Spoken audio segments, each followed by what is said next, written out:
여러분, 제가 오늘 설교를 준비하면서 한 가지 장면을 머릿속으로 떠올려 보았습니다. 앞에 화면을 보시면 두 가지의 그림이 있죠. 하나가 뭡니까? 고속도로이죠. 그리고 또 다른 하나는 뭡니까? 오솔길, 산길이라고 볼 수 있겠죠. 고속도로는 어떻습니까? 차들이 줄지어서 빠르게 달리며 바닥은 매끄럽고 넓고 또한 표지판도 잘 구비되어 있습니다. 반면 옆에 있는 산길은 어떻습니까? 좁고 울퉁불퉁하고 들어가기가 쉽지 않습니다. 또 여러 가지 난관을 만날 수도 있는 것이죠. 만약 여러분이라면 이 두 길 중에 어느 길을 가고 싶겠습니까? 고속도로죠. 차 타고 고속도로 신나게 달리면 기분이 좋겠다라는 생각이 들겠죠. 대부분의 사람들은 당연히 고속도로를 택할 겁니다. 자, 그런데 오늘 우리 주님께서는 우리에게 이렇게 말씀합니다. 조심해라. 넓은 길이 반드시 좋은 길이 아니다라고 말입니다. 오늘의 본문은 산상수훈, 그러니까 마태복음 5장에서 7장까지 이어진 예수님의 아주 긴 설교의 결론에 해당합니다. 예수님이 지금까지 무수히 많은 가르침을 우리에게 주지 않았습니까? 복 있는 사람이 누구인지, 참된 기도가 무엇인지, 하나님 나라의 삶이 어떤 것인지를 말씀을 통해 알려주셨습니다. 그리고 이제 마지막에 이르러서 청중을 향해 한 가지를 요구하고 있다는 것이죠. 오늘 본문에 보시면 예수님이 첫 번째로 사용하시는 단어는 명령형입니다. 들어가라. 이 들어가라는 헬라어 동사는 단순히 권유하거나 초대하는 것이 아니라 지금 당장 분명하게 행동하라라는 명령에 해당합니다. 이제 선택해야 될 때가 왔다라는 것을 알려주고 있다는 것이죠. 사랑하는 성도 여러분, 우리의 인생 선택의 연속이지 않습니까? 무엇을 먹을지, 어디에 살지, 무슨 일을 할지. 그러나 성경은 그 모든 선택들 중에서도 가장 결정적인 하나의 선택을 요구하고 있습니다. 바로 어느 문으로 들어가고 어느 길 위를 걸어가야 하는지, 이 선택을 말입니다. 오늘 이 자리에 계신 여러분들에게 물어보도록 하겠습니다. 여러분은 어느 문으로 들어가 어느 길을 걷고 있습니까? 자, 오늘의 본문 13절에 보면 이런 말씀이 나옵니다. 우리가 아까 읽었지만 한 번 더 읽어볼까요? 시작. 좁은 문으로 들어가라. 멸망으로 인도하는 문은 크고 그 길이 넓어 그리로 들어가는 자가 많다라고 이야기합니다. 예수님께서는 먼저 좁은 문으로 들어가라라고 명령하시고는 넓은 문을 묘사하십니다. 여러분, 넓은 문의 특징이 뭡니까? 첫 번째, 누구나 쉽게 들어갈 수가 있습니다. 특별한 조건이 없습니다. 낮아질 필요도 없고 무언가를 포기하고 내려놓을 필요도 없습니다. 그냥 자연스럽게 들어가면 되는 것이죠. 두 번째로, 이 넓은 문은 불편함이 없습니다. 좁혀서 들어갈 만할 제약이 없으며 몸에 걸리는 것도 걸림돌, 장애물 존재하지 않습니다. 그리고 셋째로, 이 넓은 문에는 많은 사람들이 그리로 들어갑니다. 모두가 들어가다 보니까 이상하게 여기지 않고 따라 들어가는 겁니다. 혼자가 아니다라는 그 안도감에 들어간다는 것이죠. 자, 그런데 여러분, 예수님이 이 넓은 문의 결과, 끝이 뭐라고 합니까? 멸망으로 인도한다라고 얘기합니다. 여러분, 여기서 멸망이라는 헬라어 단어는 아폴레이아라는 단어를 사용하고 있는데, 이것은 단순하게 어려움을 겪거나 실패한다는 뜻이 아닙니다. 하나님과의 관계가 영원히 단절될 것이다 라는 것을 말해주고 있습니다. 결국 종말론적 파국을 의미한다는 것이죠. 매우 무섭고 두려운 단어이지 않습니까? 여러분, 우리는 이 말씀을 들으면서 스스로에게 물어야 합니다. 내가 지금 들어가고 있는 문은 어떤 문일까? 아무 저항도 없고 아무 불편함도 없고 주변 사람들이 다 그렇게 사니까 나도 그렇게 살고 있지는 않은가라는 이 질문, 이 고민, 이것을 해야 한다는 것이죠. 자, 다음으로 좁은 문에 대해서 한번 살펴보겠습니다. 이어지는 14절에 보면 이렇게 말합니다. 생명으로 인도하는 문은 좁고 길이 협착하여 찾는 자가 적음이라. 좁은 문의 특징이 뭡니까? 의도적으로 들어가야 합니다. 저절로 들어가지지 않습니다. 몸을 낮추고 불필요한 것들을 내려놓고 좁은 틈을 비집고 통과해야만 들어갈 수가 있습니다. 그러다 보니까 찾는 사람이 적다는 것이죠. 자, 그렇다면 도대체 이 좁은 문 뭐겠습니까? 예수님은 오늘의 본문에서는 직접적으로 이것이 이것이다라고 설명하지는 않습니다. 하지만 요한복음에 보시면 이런 말씀이 나옵니다. 요한복음 10장 9절입니다. 같이 한번 읽어볼까요? 시작.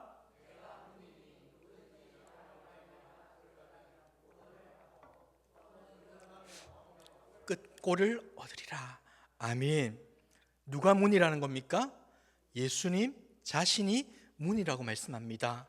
그러니까 좁은 문은 어떤 규칙이나 도덕이 아니라 예수님 자신이라는 것이죠. 특별히 사도행전 4장 12절에 보면 이런 말씀이 나옵니다. 다른 이로서는 구원을 받을 수 없나니 천하 사람 중에 구원을 받을 만한 다른 이름을 우리에게 주신 일이 없음이라 하였더라. 아멘. 구원으로 들어갈 수 있는 문이 예수 그리스도 한 분이라는 것이죠. 자, 그런데 여러분, 이 문이 왜 좁습니까? 왜 많은 사람들이 이 문으로 들어가지 않습니까? 이유는 하나입니다. 이 문을 통과하려면 자기의 의를 내려놓아야 하기 때문입니다. 내가 스스로 충분히 좋은 사람이라는 생각, 내가 쌓아온 공로로 하나님 앞에 설 수 있다는 자존심, 이것을 내려놓지 않으면 이 문을 통과할 수가 없습니다. 오직 은혜, 오직 믿음으로만 들어갈 수 있는 문이기 때문이죠. 사랑하는 성도 여러분, 오늘 여러분에게 질문했으면 좋겠습니다. 여러분은 예수님을 여러 가지 좋은 길들 중 하나로 생각하십니까? 아니면 유일한 구원의 문으로 생각하고 있습니까? 이 넓은 문과 좁은 문을 가르는 첫 번째 질문이 바로 이겁니다. 좁은 문을 들어가라. 자, 이제 예수님께서는 이 두 개의 문뿐만이 아니라 두 개의 길을 말씀해 주시는데, 문이 들어가는 시작점이라고 하면 길은 뭐겠습니까? 그 이후의 삶 전체를 가리키는 것입니다. 좀 더 쉽게 설명해 드리자면 구원의 문을 통과한 사람이 어떻게 살아가느냐의 문제를 알려주는 것이 바로 이 좁은 길에 대한 설명이라고 볼 수 있다는 것이죠. 자, 먼저 넓은 길은 뭐겠습니까? 여유롭고 탁 트여 있고 제한이 없는 상태를 의미합니다. 세상의 가치관과 충돌하지 않는 길이며 모두가 중요하다는 것들, 그러니까 성공과 인정과 평안함과 자기만족, 이런 것들을 추구하며 살아가는 길입니다. 신앙이 있다 해도 그것이 삶의 방향을 바꾸지 않는 길, 이것이 바로 넓은 길입니다. 여러분, 한국 교회 안에도 이런 현상이 있지 않습니까? 예배 받들이지 않고 열심히 드리지만 월요일부터 토요일까지는 달라진 것이 없는 삶, 성경 구절은 많이 암송하고 알고 있지만 그 말씀이 나의 판단과 충돌하면 말씀을 비켜 살아가는 삶, 예수님을 믿는다고 하지만 내 삶의 실질적인 기준은 여전히 세상의 것과 구별됨이 없는 삶, 이것이 바로 넓은 길입니다. 반면에 좁은 길은 뭡니까? 헬라어로 테들리메네라는 단어를 사용하고 있는데, 이 단어의 뜻은 압박받다, 환난 가운데 두다라는 그 동사에서 파생된 단어입니다. 그러니까 이 좁은 길이라는 게 뭐라는 겁니까? 본질적으로 압박과 긴장을 동반하는 길이다라는 것을 알려주고 있다는 것이죠. 여러분, 예수님께서는 지금 제자의 길, 좁은 길을 결코 미워하지 않습니다. 좁은 길은 현실적으로 불편하고 손해보는 것 같고 때로는 외로운 길이다라는 사실을 서스럼없이 밝히고 있습니다. 특별히 마태복음 16장에 보시면 이 좁은 길이 무엇인지를 좀 더 분명하게 구체적으로 알려주시는데, 마태복음 16장 24절을 보면 이런 말씀이 나옵니다. 같이 한번 읽어볼까요? 시작. 이에 예수께서 제자들에게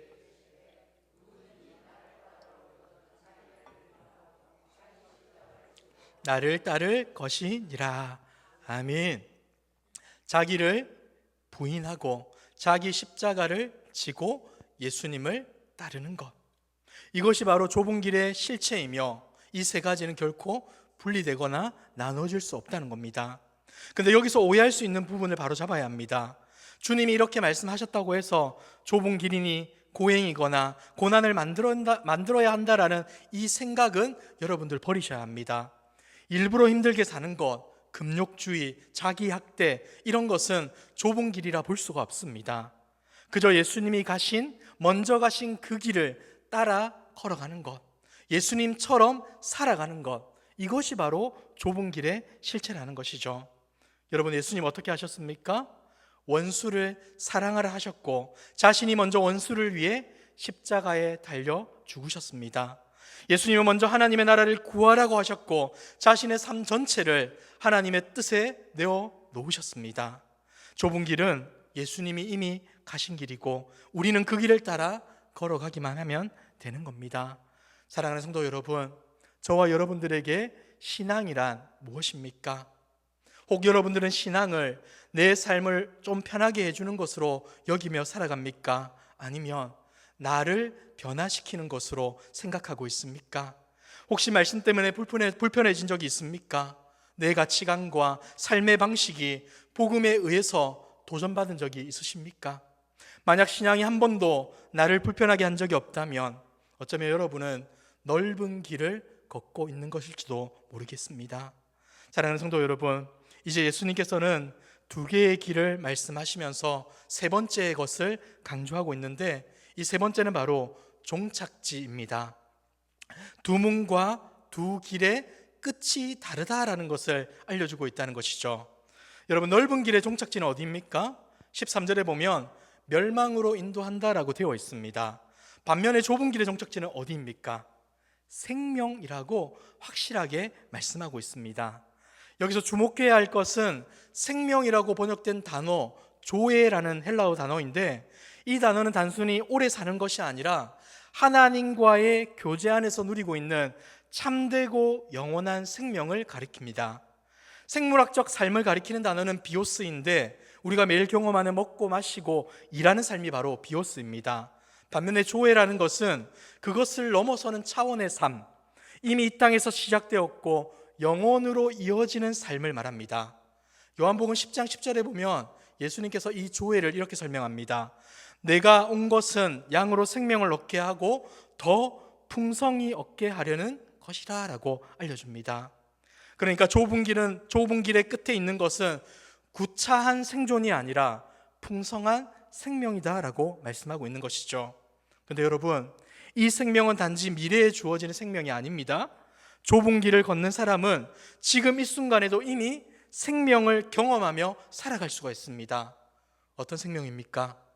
예수님을 믿는 믿음 안에서 살아갈 때 우리가 느끼게 되는 평안과 감사와 기쁨, 예수님이 나를 구원해 주시고 예수님이 나의 삶을 책임져 주신다는 그 믿음 때문에 누릴 수 있는 평안과 기쁨과 감사, 이게 바로 우리의 생명이라는 것이죠. 고난 가운데서도 흔들리지 않는 근거, 이것이 현재 우리가 경험하는 조의 생명이라고 할 수 있는 것입니다. 여러분, 이 종착지에 이 조의 확실성이 가장 분명하게 보여주는 사건 어디에 있습니까? 바로 예수 그리스도의 십자가와 부활 아니겠습니까? 예수님이 걸어가신 십자가의 길, 인간의 눈으로 볼 때 어땠습니까? 실패, 그리고 멸망처럼 보이지 않습니까? 그 길에는 겟세마네의 눈물이 있었고 군병들의 조롱이 있었습니다. 그리고 십자가 위에서 예수님은 고통을 당하셨고 죽임을 당하셨습니다.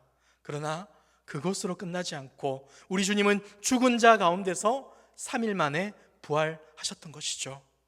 그 부활이 우리에게 무엇을 알려줍니까? 좁은 길이 진짜 생명이다라는 것을 알려주는 겁니다.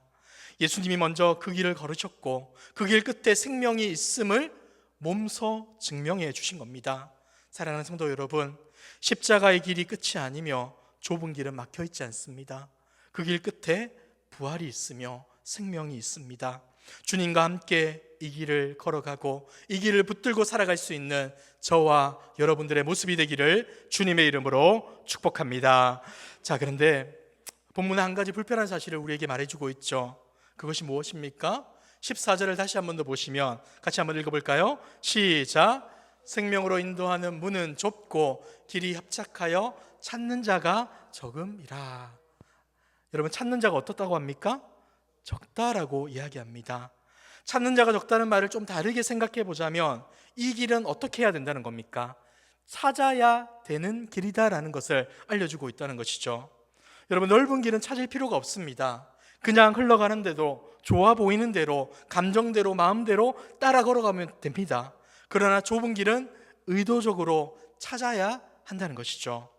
여러분, 왜 많은 사람들이 이 길을 찾지 않겠습니까? 한 세 가지가 있을 겁니다. 첫 번째, 우리의 자아를 내려놓아야 하기 때문입니다. 좁은 문을 통과하려면 자기 공로, 자기 주장, 자기 계획을 내려놓아야 합니다.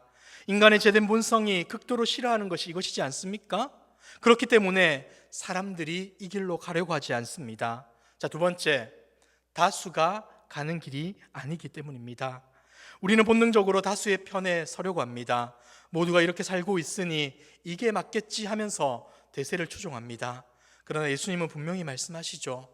다수가 간다고 해서 그것이 반드시 옳은 것은 아니다라고 말씀해주고 있습니다. 자, 세 번째, 즉각적인 보상이 없기 때문입니다. 넓은 길은 지금 당장 우리의 마음과 우리의 육신의 쾌락을 만족시켜 줍니다. 하지만 좁은 길은 어떻습니까? 불편하고 힘이 듭니다. 인간은 당연히 즉각적인 보상 앞에서 마음이 먼저 움직이기 마련이지 않습니까? 그러나 예수님은 지금의 안락함보다 무엇을 보라고 합니까? 너희의 종착지를 보아야 한다라고 말씀해주고 있습니다. 사랑하는 성도 여러분, 오늘날 교회와 성도들 안에도 이러한 고민과 이러한 염려가 있습니다. 왜 믿는데 이렇게 힘이 들까? 왜 불신자보다 일이 더 안 풀릴까? 이러한 고민 가운데 우리 주님은 오늘 본문을 통해서 말씀해주고 있습니다. 힘들다고 해서 잘못된 길을 가고 있는 것이 아니다. 오히려 좁은 길을 가고 있다면 본질적으로 고난과 압박을 만날 수가 있다라고 주님은 알려주고 있다는 것이죠. 우리의 삶에 아무런 저항이 없고 아무런 불편함도 없고 어쩌면 그때가 오히려 우리가 걷는 길을 점검해야 할 아주 중요한 지점일 수도 있다는 것입니다. 사랑하는 성도 여러분, 그렇다면 이 좁은 길을 걷는다는 것 구체적으로 어떤 의미겠습니까? 좁은 길은 어디서 드러나게 되는 겁니까? 여러분, 좁은 길은 극적인 순교의 순간에만 나타나는 것이 아닙니다. 대부분의 경우 작고 반복적인 일상 가운데서 우리의 선택 가운데서 드러나는데, 직장에서 거짓 보고를 하면 이익을 얻는 상황 있지 않습니까? 대부분의 상황 가운데서 어떻게 합니까, 여러분들? 거짓에 눈 감고 이익을 쫓는 결정을 할 때 있지 않습니까? 아무도 보지 않으니까 그렇게 합니다. 하지만 그러한 순간에 정직을 선택하는 것, 이것이 바로 좁은 길입니다. 또한 누군가 나에게 깊은 상처를 주었을 때 한번 생각해 보십시오. 일반적으로라면 복수하는 것이 당연해 보입니다. 원한을 품는 것이 자연스럽습니다. 하지만 그때 그 사람을 용서하는 것, 이것이 바로 좁은 길을 선택하는 겁니다. 용서가 약한 것처럼 보일 때 용서를 선택하는 것이 좁은 길을 걸어가는 자의 모습이라고 할 수 있는 것이죠. 그리고 돈과 성공을 위해 윤리적 경계를 조금 양보할 수 있는 기회가 왔을 때, 다들 그렇게 한다라고 하며 타협을 요구할 때 그 경계를 지키는 것, 이것이 바로 좁은 길을 걷는 성도의 모습입니다. 이런 선택들이 세상 사람들의 눈에는 비효율적이고 어리석어 보일 수도 있겠지만 예수님은 바로 이런 작은 선택들이 생명으로 인도하는 길이다라고 말씀해주고 있는 것입니다. 여러분, 이것을 교회로도 한번 가져와 볼까요? 오늘날 교회가 가장 빠지기 쉬운 유혹이 뭡니까? 좁은 문을 넓혀주고 싶어하는 것 아니겠습니까? 더 많은 사람들을 끌어들이기 위해, 더 편안하게 말씀을 듣고 예배하기 위해 복음의 날카로운 부분을 부드럽게 하라라고 주장합니다. 회개 없는 믿음, 은혜, 십자가 없는 축복, 제자도 없는 구원의 확신, 이러한 것들을 가리키고 싶어 합니다. 근데 여러분, 이런 메시지는 사람을 모을 수는 있겠지만 생명으로 그들을 인도하지는 못합니다. 예수님은 말씀합니다. 교회의 사명은 사람들이 좋아할 만한 길을 만들어주는 것이 아니라 예수님이 가르쳐 주신 그 길을 충실하게 전하는 것이다 라고 알려주셨습니다. 사랑하는 성도 여러분, 교회는 넓은 길을 안내하는 곳이 아니라 좁은 길의 이정표가 되어야 함을 기억하시길 바랍니다. 자, 이 지점에서 중요한 것 한 가지를 덧붙였으면 좋겠는데, 앞에서 좁은 길이 어렵다는 것을 말했습니다. 압박이 있고 소수만 가는 길이라는 것도 말씀드렸죠. 자, 그런데 이것이 전부라면 우리의 삶이 어떻습니까? 답답하고 힘이 들고 좌절이 밀려오지 않겠습니까? 주님은 좁은 길은 우리가 혼자 걷는 길이 아니다라는 사실을 알려주고 있습니다. 이것이 바로 오늘 본문의 핵심입니다. 누가 같이 걸어주십니까? 누가 먼저 이 길을 걸으셨습니까? 바로 예수님이 먼저 이 길을 걸으셨다라는 것이죠. 겟세마네에서 예수님이 이렇게 기도했습니다. 이 잔을 내게서 지나가게 하옵소서. 얼마나 힘들고 어려웠으면 이러한 기도를 했겠습니까? 하지만 그렇게 기도하고 나서 이후에 이렇게 기도하죠. 나의 원대로 마시옵고 아버지의 원대로 하옵소서라고 순종했습니다. 십자가의 길이 생명으로 이어진다는 사실을 믿었고 하나님 아버지를 신뢰했기 때문에 그러한 순종의 길을 걸어갈 수 있었던 겁니다. 여러분, 주님이 먼저 걸어가신 길이기에 우리는 어떤 길을 걷고 있습니까? 이미 검증된 길을 걸어가면 되는 겁니다. 그리고 주님은 지금도 우리와 함께 하십니다. 여러분, 마태복음을 잘 보시면 예수님이 우리와 함께 하신다는 것이 1장과 28장에서 공통적으로 드러나고 있습니다. 1장 23절에 보면 어떤 말씀이 나옵니까? 예수님의 이름이 등장하죠. 그 이름이 임마누엘입니다. 임마누엘의 뜻이 무엇이죠? 하나님이 우리와 함께 하시다. 우리와 함께 하신다는 것을 보여주기 위해 주님이 이 땅 가운데 오셨습니다.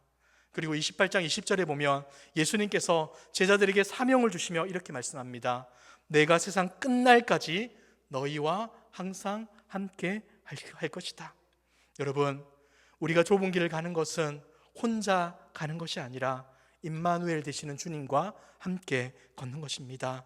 이것이 우리가 포기하지 말고 좁은 길을 걸어가야 되는 이유라고 할 수 있는 것이죠. 여러분, 말씀을 한번 맺어보도록 하겠습니다. 마태복음 7장 13절과 14절은 우리에게 두 개의 문과 두 개의 길을 보여줍니다.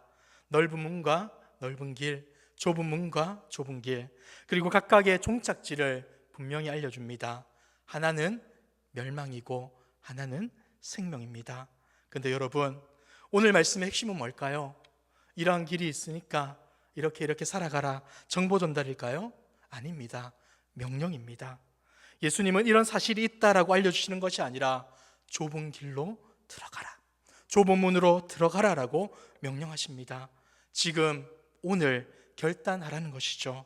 하나님 나라의 중립지대는 없습니다. 우리는 이미 어느 한 길 위에 서 있습니다. 때문에 이 말씀은 아직 어느 문도 선택하지 않은 사람에게 해당하는 말씀이 아니라 이미 신앙생활을 하고 있는 우리 모두에게 동일하게 질문하고 있는 그 말씀이라는 것이죠. 너는 지금 어느 길 위에 서 있느냐? 오늘 이 시간 저는 여러분들에게 세 가지의 질문을 드리고 싶습니다. 첫 번째, 나는 예수님을 나의 유일한 구원의 문으로 믿고 계십니까? 여러 가능성 중에 하나가 아니라 오직 그분만이 생명으로 인도하는 문임을 믿고 믿음으로 그분을 따라갈 수 있는 저와 여러분들이 되기를 소망합니다. 두 번째, 나의 신앙은 나를 편안하게 해주는 신앙입니까? 아니면 나를 변화시키고 있는 신앙입니까?